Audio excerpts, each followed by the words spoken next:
Hi everyone, welcome to my YouTube channel, English in Short. This is I Mahmood, an English lecturer and language researcher. Thank you all for watching the video right now. প্রিয় শিক্ষার্থী বন্ধুরা, আসসালামু আলাইকুম। তোমরা কেমন আছো? আশা করি ভালো আছো।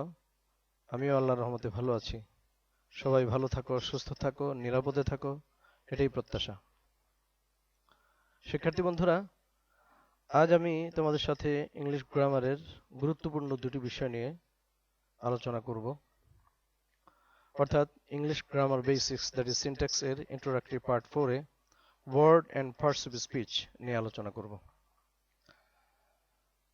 এখানে তোমাদের স্ক্রিনে দেখতে পাচ্ছ, প্রথমেই এক লাইনে সেপারেট কিছু ওয়ার্ডস, অর্থাৎ hand, beautiful, flat nosed, me, বট ইত্যাদি ইত্যাদি। এই ওয়ার্ডগুলো সেন্টেন্স বহির্ভূত সেপারেট ওয়ার্ডস, আর সেপারেট সেন্টেন্স বহির্ভূত হওয়ার কারণে এই ওয়ার্ড সবগুলোই এক একটি শব্দ, পার্ট অফ স্পিচ নয়। তো শব্দের সংজ্ঞায় আমরা দেখেছিলাম, শব্দ হলো এক বা একাধিক বর্ণ একত্রিত হয়ে যদি অর্থ প্রকাশ করে তাকেই ওয়ার্ড বা শব্দ বলে। অর্থাৎ শব্দ হতে হলে অর্থ থাকতে হবে। পক্ষান্তরে 10-12টি বর্ণ একত্রিত হয়ে যদি অর্থ প্রকাশ না করে তাকে ওয়ার্ড বা শব্দ বলা হয় না। সুতরাং শব্দ হতে হলে শর্ত হলো অর্থ থাকতে হবে। শব্দ তিন প্রকার: simple, complex, compound. Simple word হলো সহজ সরল শব্দ, অর্থাৎ রুট ওয়ার্ড, মূল শব্দগুলো। যেই শব্দগুলোর সাথে কোনো প্রিফিক্স বা সাফিক্স, উপসর্গ বা প্রত্যয় যুক্ত নেই, সেই শব্দগুলোকে সিম্পল ওয়ার্ড বলা হয়। যেমন ক্যাট, র্যাট, মাদার। তিনটি ওয়ার্ডের কোনোটির সাথেই প্রিফিক্স বা সাফিক্স, উপসর্গ বা প্রত্যয় যুক্ত নেই, সুতরাং এগুলো simple word. Number 2, complex word, জটিল বা মিশ্র শব্দ। যে ওয়ার্ডগুলোর সাথে, অর্থাৎ যে ওয়ার্ডে প্রিফিক্স বা সাফিক্স, উপসর্গ বা প্রত্যয় যুক্ত রয়েছে, সেগুলোকে কমপ্লেক্স ওয়ার্ড বলে। যেমন এখানে লার্জ রুট ওয়ার্ডের সাথে এন প্রিফিক্সটি যুক্ত হয়ে কমপ্লেক্স ওয়ার্ড হয়েছে। ঠিক একইভাবে বিউটি রুট ওয়ার্ডের সাথে ফুল সাফিক্স যুক্ত হয়েছে, ব্যালেন্স রুট ওয়ার্ডের সাথে ইম প্রিফিক্স এবং ইডি সাফিক্স যুক্ত হয়েছে, সুতরাং এগুলো complex word. Number 3, compound word, যৌগিক শব্দ। যৌগিক শব্দ হলো একাধিক সিম্পল ওয়ার্ড বা একাধিক কমপ্লেক্স ওয়ার্ড অথবা দুটোর সমন্বয়ে গঠিত যে শব্দ তাকে কম্পাউন্ড ওয়ার্ড বা যৌগিক শব্দ বলে। যেমন এখানে ফ্ল্যাট নোজড, ফ্ল্যাট নোজড এখানে প্রথম অংশ ফ্ল্যাট, প্রিফিক্স সাফিক্স বিহীন একটি সিম্পল ওয়ার্ড বা রুট ওয়ার্ড। তার পরবর্তী অংশ হলো নোজড, সাফিক্স যুক্ত হয়েছে, অর্থাৎ কমপ্লেক্স ওয়ার্ড। সিম্পল আর কমপ্লেক্স ওয়ার্ড মিলে হয়েছে কম্পাউন্ড ওয়ার্ড। এরপর ফেস পাউডার, ফেস পাউডার দুটোই এখানে সিম্পল ওয়ার্ড, অর্থাৎ প্রিফিক্স সাফিক্স মুক্ত ওয়ার্ড, সুতরাং এটিও একটি কম্পাউন্ড ওয়ার্ড। দেন আমরা দেখব নিচে যে বাক্যটি রয়েছে, first truly a flat nosed man bought me a very beautiful gift with his own hand from New Market yesterday. প্রথমে এই যে লাইনে যে শব্দগুলো ছিল, এই শব্দগুলো বাক্যে ঢুকে যাওয়ার কারণে, অর্থাৎ এই শব্দগুলো দ্বারা এই বাক্য গঠন করার কারণে প্রত্যেকটি শব্দই এক একটি পার্ট অফ স্পিচ, বাক্যে ঢোকার কারণে পার্ট অফ স্পিচ হয়েছে। তো পার্ট অফ স্পিচের সঙ্গে আমরা দেখেছি বাক্যের অন্তর্গত, বাক্যের ভেতরের, বাক্যে ব্যবহৃত প্রত্যেকটি শব্দকে এক একটি পার্ট অফ স্পিচ বলা হয়। বাক্যের বাহিরের কোনো শব্দকে পার্ট অফ স্পিচ বলা অনুচিত, কারণ আমরা জানি একই শব্দ প্রয়োগ অনুযায়ী একাধিক বাক্যে একই শব্দ একাধিক পার্ট অফ স্পিচ হিসাবে ব্যবহৃত হতে পারে। অর্থাৎ পার্ট অফ স্পিচ হলো ওয়ার্ডের প্রয়োগিক রূপ। বাক্যে প্রয়োগ ছাড়া কোনো শব্দকে পার্ট অফ স্পিচ বলা অনুচিত। এক্ষেত্রে অনেকাংশেই ভুল হয়ে যেতে পারে। যেমন আমরা BOO কে বুক, এই শব্দটি একাধারে নাউন, অ্যাডজেক্টিভ, ভার্ব হিসেবে ব্যবহৃত হয়। যেমন দিস ইজ আ বুক, এই বাক্যে আ বুক একটি বই, এটা একটি বই, এখানে একটা নাউন হিসেবে ব্যবহৃত হয়েছে। আবার he is a book seller, সে একজন বই বিক্রেতা। কি বিক্রেতা? বই বিক্রেতা, অর্থাৎ বই বিক্রেতার অতিরিক্ত তথ্য দিচ্ছে, সুতরাং এটা একটি adjective. Then I will book a ticket for you. আমি তোমার জন্য একটি টিকিট বরাদ্দ করব। এখানে বুক শব্দটি উইল মডেল অক্সিলারির পরে বসে ভার্বের প্রিন্সিপাল ভার্বের ভূমিকা পালন করেছে, সুতরাং এখানে সে প্রিন্সিপাল ভার্ব। তো একই শব্দ আমরা দেখলাম একাধিক বাক্যে একাধিক পার্ট অফ স্পিচ হিসাবে ব্যবহৃত হয়েছে। একইভাবে ফার্স্ট, দ্যাট এই জাতীয় অনেক শব্দ রয়েছে একাধিক পার্ট অফ স্পিচ হিসাবে ব্যবহৃত হয়। এরপর আমরা জানি পার্ট অফ স্পিচের প্রকারভেদ মোট 8 প্রকার: noun, pronoun, adjective, verb, adverb, preposition, conjunction, interjection. তো নিচে এখন আমরা দেখব যে পার্ট অফ স্পিচ গুলো বৈশিষ্ট্য বা ফাংশন অনুযায়ী কয় প্রকার হতে পারে, অর্থাৎ ফাংশন বা বৈশিষ্ট্য অনুযায়ী পার্ট অফ স্পিচ গুলোকে আমি জোড়া জোড়া এখানে উপস্থাপন করেছি। অর্থাৎ নাউন, প্রোনাউন বৈশিষ্ট্যের দিক থেকে প্রায় সেম, ফাংশনের দিক থেকে প্রায় সেম, এজন্য এক জোড়ায় উপস্থাপন করেছি। যেমন নাউন কাকে বলে? নাম, কোনো কিছুর নাম, কোনো ব্যক্তি, বস্তু, স্থান, বিষয় বা ভাবের পরিচয় জ্ঞাপক যে শব্দ বা নামবাচক যে শব্দ তাকেই নাউন বা নাম বলে।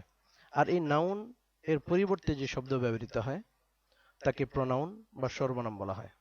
নাউন আর প্রোনাউনের মধ্যে কিছু পার্থক্য রয়েছে, রূপগত কিছু পার্থক্য। প্রোনাউনের কিছু ফর্ম রয়েছে যা নাউনের নেই। তো সামান্য কিছু পার্থক্য রয়েছে, সংশ্লিষ্ট ভিডিওতে আমি বিস্তারিত আলোচনা করব। Next, adjective, adverb.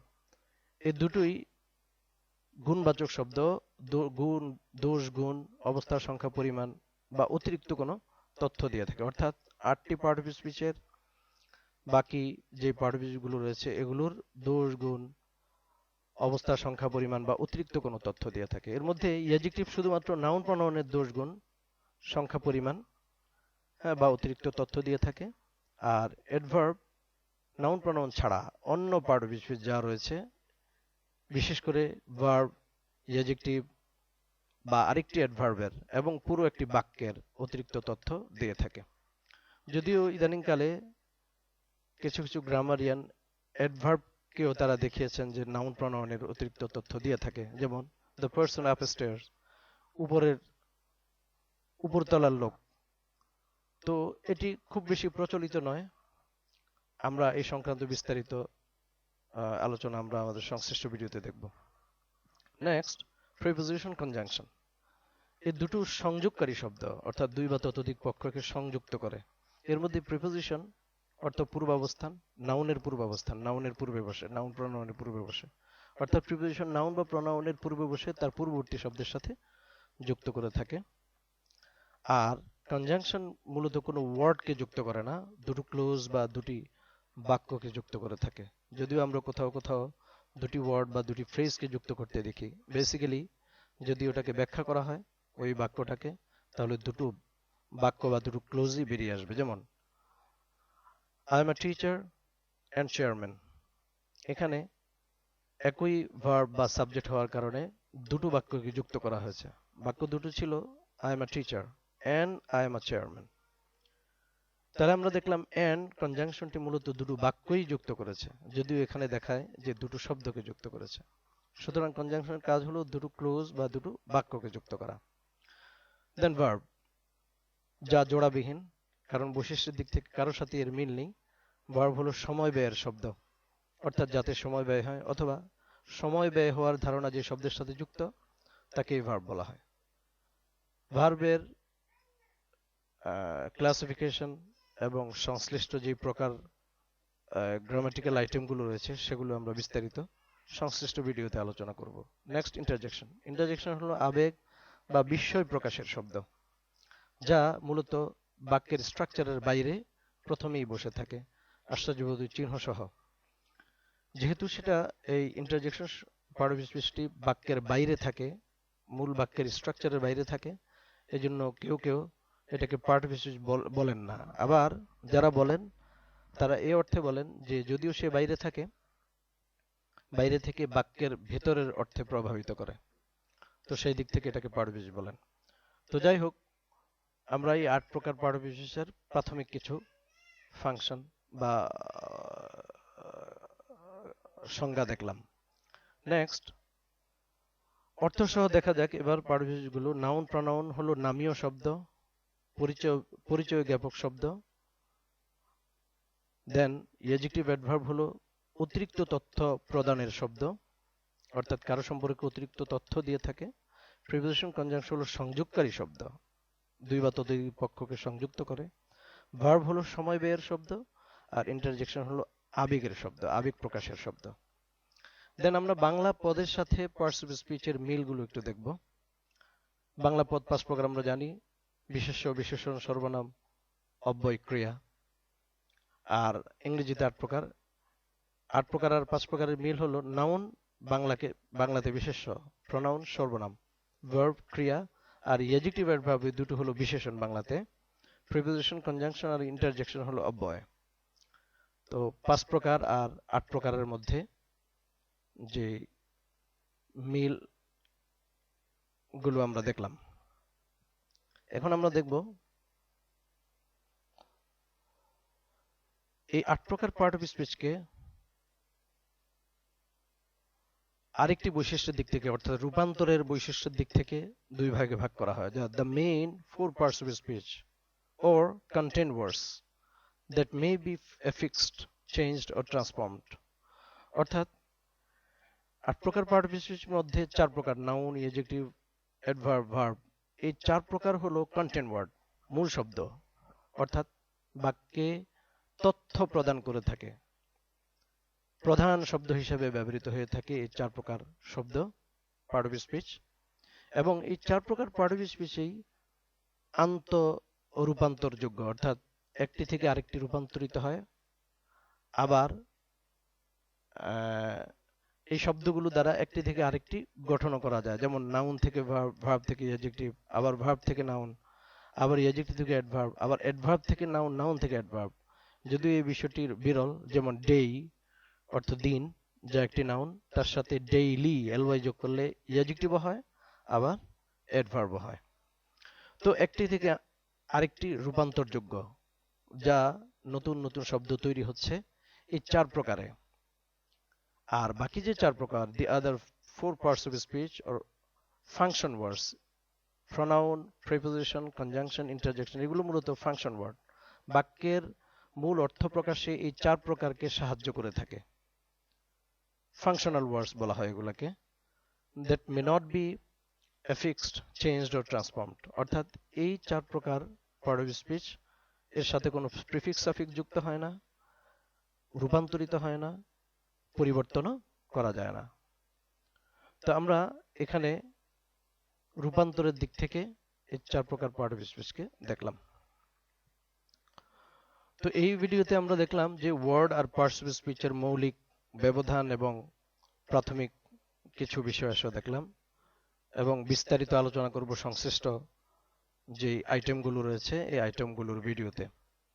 তো তোমাদের যদি ভালো লাগে এবং উপকৃত হয়ে থাকো, আমার চ্যানেলটি সাবস্ক্রাইব করবে, এবং কোনো প্রশ্ন থাকলে কমেন্ট বক্সে লিখে জানাবে, পরামর্শ থাকলেও জানাবে, এবং সকল প্রকার ভালো পরামর্শকেই স্বাগত জানানো হবে। তো আজ আর নয়, সবাই ভালো থাকো, আল্লাহ হাফেজ।